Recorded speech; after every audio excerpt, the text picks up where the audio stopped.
Vamos ahora a platicar un poquito, porque ven que yo les había hablado aquí en Resentidos con respecto a todo lo que ha estado pasando de una decisión que yo veo ya una decisión abierta de que sea por medio de la violencia parte de la campaña de desestabilización, ¿no?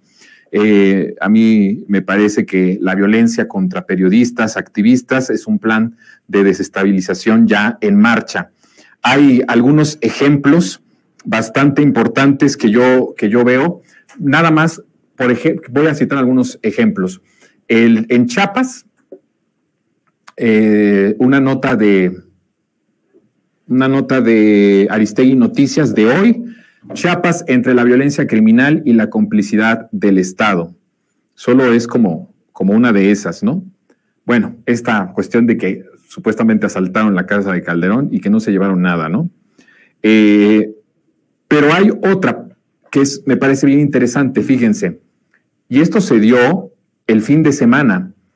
Desaparece el periodista Jonathan Lora en Nayarit. Después, al mismo tiempo, desaparece el periodista Luis Martín Sánchez en Nayarit. Horas después, se localiza el cuerpo de Luis Martín Sánchez Íñiguez, que me parece que este último es corresponsal, o era corresponsal más bien, de La Jornada. El 3 de julio balean en brazo y cabeza a periodista en Acapulco. El 4 de julio asesinan a activista de Resistencia Pacífica. Estos ya se los había dicho yo en otros programas, pero este fin de semana un periodista asesinado, otro desaparecido, Chiapas ardiendo, y para aderezar todo esto, Cártel Jalisco Nueva Generación intensifica uso de coches bomba, emplean explosivos para evitar el acecho. Otra más también de lo que está pasando en comunidades de Michoacán y Apatzingán: ataque con drones, que se sabe de los explosivos arrojados en viviendas en Apatzingán, con drones explosivos en viviendas en Apatzingán. Toluca, antes de Toluca, terror en Chilpancingo. Fíjense cómo lo cabecean, ¿eh? Todo esto no es que yo esté diciendo, o sea, la información puede ser o no cierta, pero lo que estoy leyendo es como los medios lo están manejando. Terror en Chilpancingo, transportistas asesinados, vehículos incendiados, rutas paralizadas. Y otra gran violencia: 8 muertos en incendio en Toluca. Acusan a grupo armado de prender fuego a la central de abasto. Imagínense ustedes, todo esto que les acabo de leer ha sido la estrategia, o es la estrategia de desestabilización abierta de la derecha. La muerte de civiles inocentes, la muerte de periodistas, el asesinato de periodistas, el asesinato de activistas. Este es el ambiente. A ver, hasta hace unas semanas yo planteaba aquí que todavía había, dentro de este sistema que es un dragón de muchas cabezas que yo llamo salinismo neoliberal, había una encrucijada y una disyuntiva entre los escenarios que iban a crear para desestabilizar. El gobierno de la 4T, mi querida audiencia, es un proyecto transeccional, ¿sí? Es la parte que soluciona el proyecto transeccional del salinismo neoliberal. ¿A qué me refiero? Si no se afianza un proyecto del mismo calibre cultural, social, político y económico, ¿sí? Por supuesto, la antítesis de esto, del salinismo, si no se crea algo con la misma duración, por eso ahorita decía Alberto, 40 años, es posible. Si quisiéramos nosotros rescatar de fondo al país, necesitamos un proyecto transeccional, que es la cuarta transformación, que sea igual de intenso, igual de duradero y igual de bien estructurado como fue el salinismo. El proyecto salinista neoliberal sigue siendo transeccional. Por supuesto, en los primeros 30 y tantos años fue hecho o fue estructurado en el poder, pero esto no significa... ¿Quién me está moviendo la cámara? A ver. Esto no significa, ¿verdad?, que vaya a ser de esta forma sin tener el poder. Necesitamos que dentro, o más bien la oposición, me distraigo un poco con esto, pero ya no sé a dónde, acá.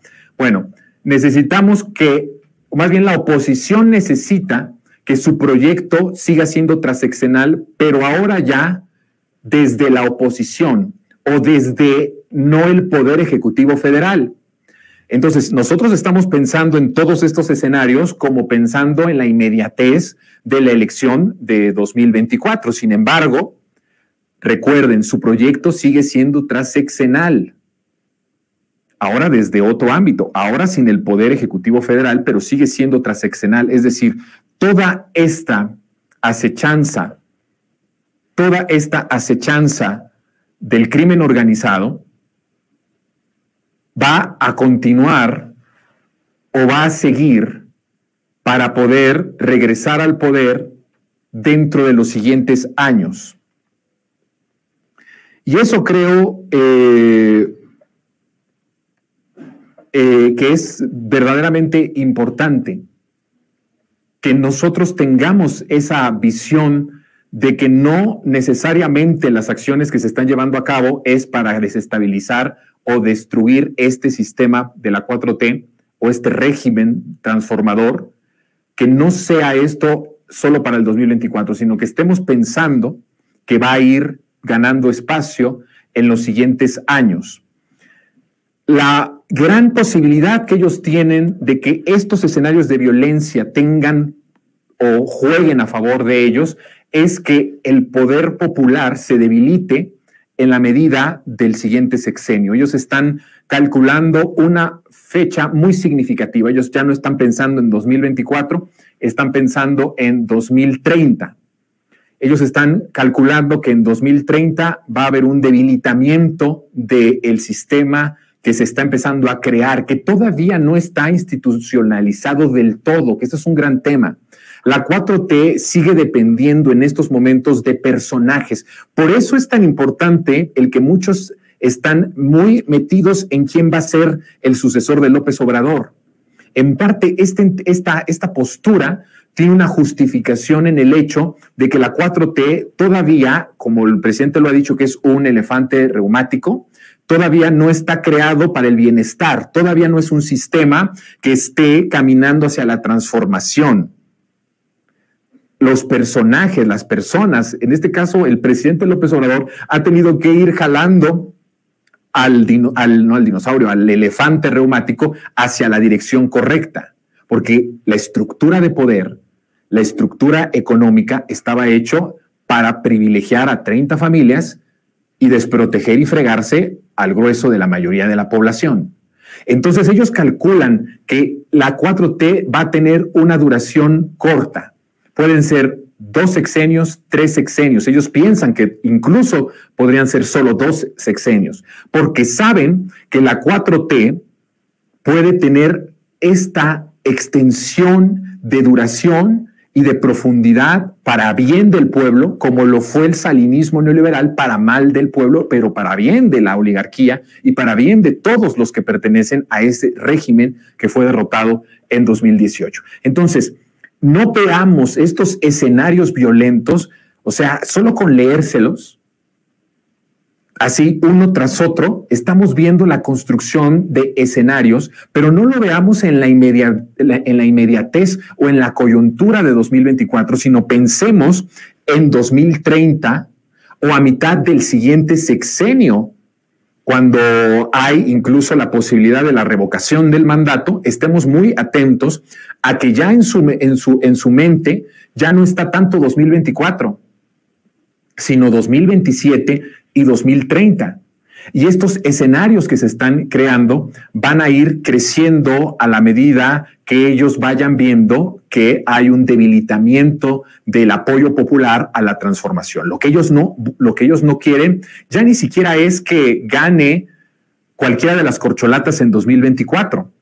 Ellos están apostando a que gane, pero debilitado, no con una abrumadora ventaja entre el primer lugar y el segundo. quieren acortar la distancia, ser competitivos y con esto arrastrar al Congreso para no llevar a cabo las reformas constitucionales. Pero en el fondo, lo que están creando con estas acciones, que yo vuelvo a decir, ya no es una posibilidad barajeada, como lo decía hace semanas, es una decisión. Escuchen, es una decisión del régimen salinista neoliberal de desestabilizar a través de la violencia. Y entonces están ellos pensando que es muy probable que el siguiente sexenio lo vaya a ganar alguien de los que forman parte de la Cuarta Transformación, pero ellos están pensando que posiblemente fuera el último sexenio. ¿Qué significaría que la 4T tuviera un espacio, un símil de tiempo al salinismo neoliberal? ¿Qué significaría? Este escenario no está dentro todavía de su propio raciocinio, ¿eh? Es decir, están tan desesperados que es como un escenario que no quieren ver. Solo imaginan qué país sería si la transformación durara más de 36 años como duró el salinismo neoliberal. Ese país que ellos piensan que puede ser es un país que les da terror, porque es un país en uso pleno del estado de bienestar, es un país con una igualdad de condiciones de la población, es un rescate absoluto de la pobreza más extrema, es una reivindicación de los estándares internacionales del bienestar de las clases medias y de las clases productivas. Es un sistema completamente basado en la fraternidad y no en el dominio del poderoso sobre el pobre. Es un sistema que permite a todos atenderse cualquier enfermedad en espacios públicos con tratamiento, medicinas, cirugías y amabilidad. Es un país en donde jugamos un papel importante para poner condiciones para que la región latinoamericana florezca y para que la región latinoamericana se una, para nunca más estar sometidos a los poderes transnacionales, sobre todo del imperio estadounidense. Es un país en donde la felicidad forma parte estructural del mandato popular, donde ya no solamente es vas a vivir mejor, vas a tener más alimento, vas a poder comprar más canasta básica, sino vas a ser feliz. El significado de lo que es que el proyecto de la transformación siga por los mismos años que el salinismo significa el desterrar de lo más profundo de las estructuras sociales, políticas y económicas la corrupción, los privilegios. Es un sistema que camina de manera avanzada para beneficio de las mayorías. Ese es el terror de este salinismo neoliberal. Y ni siquiera se lo están imaginando porque es la pesadilla más enorme que puedan ellos entender o visualizar.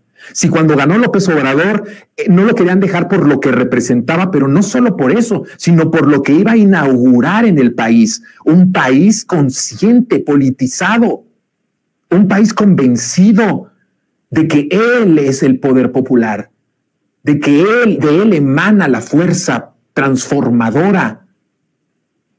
Cuando López Obrador nos da este escenario, nos da esta posibilidad, es donde más terror sienten.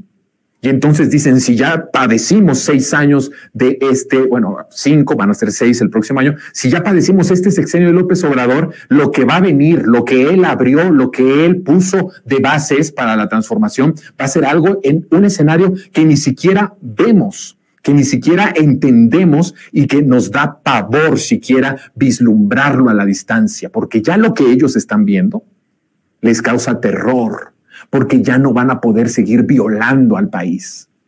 Estos acontecimientos de violencia es una estrategia hecha, y yo pediría más honestidad a mis colegas de la comentocracia de izquierda y a mis colegas del análisis y del periodismo de izquierda para que empecemos a hablar y empecemos a analizar la óptica de la violencia, no desde el punto básico que se nos ha querido dar, sino desde el punto de que el factor del crimen organizado es un factor real, vivo, poderoso, con recursos, con poder, que es parte del régimen derrotado de 2018. Si no lo entendemos como una estrategia, como la que estoy planteando, entonces vamos a seguir pensando que son hechos aislados, que son hechos que no tienen una coordinación, o simplemente pensando que la estrategia de López Obrador de la pacificación es un proceso que no ha funcionado, que esa es la narrativa que ellos quieren imponernos, que no ha funcionado